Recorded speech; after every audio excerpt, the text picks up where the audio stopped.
Our cultural heritage, also our intangible cultural heritage, is what makes us South Africans, regardless of creed or color. Perhaps the simplest way to get a feel for the concept is to say that many facets of intangible cultural heritage are those things that we as South Africans take for granted and of which they are not always aware.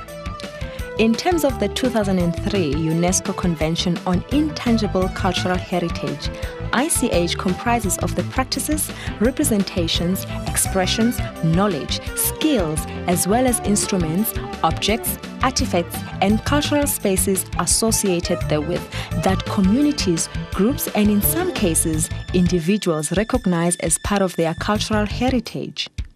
In the South African context, this is what is commonly referred to as living heritage. In essence, both concepts mean one and the same thing.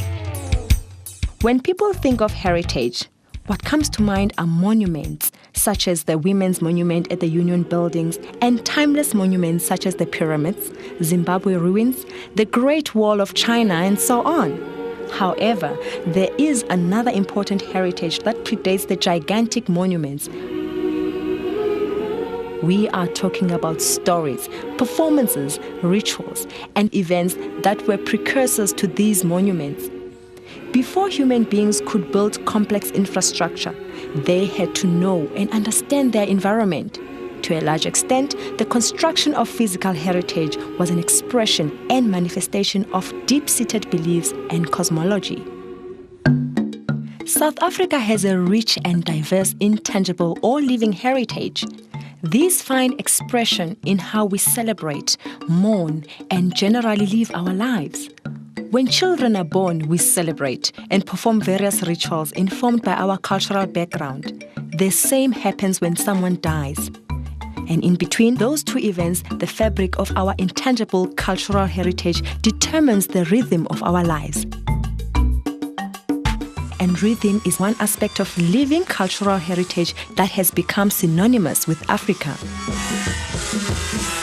We dance, even our leaders, even at formal occasions.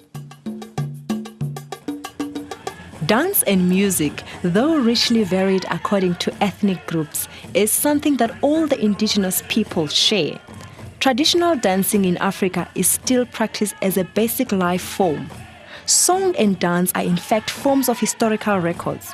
Most dancing has very specific actions which convey specific meanings that are passed from generation to generation.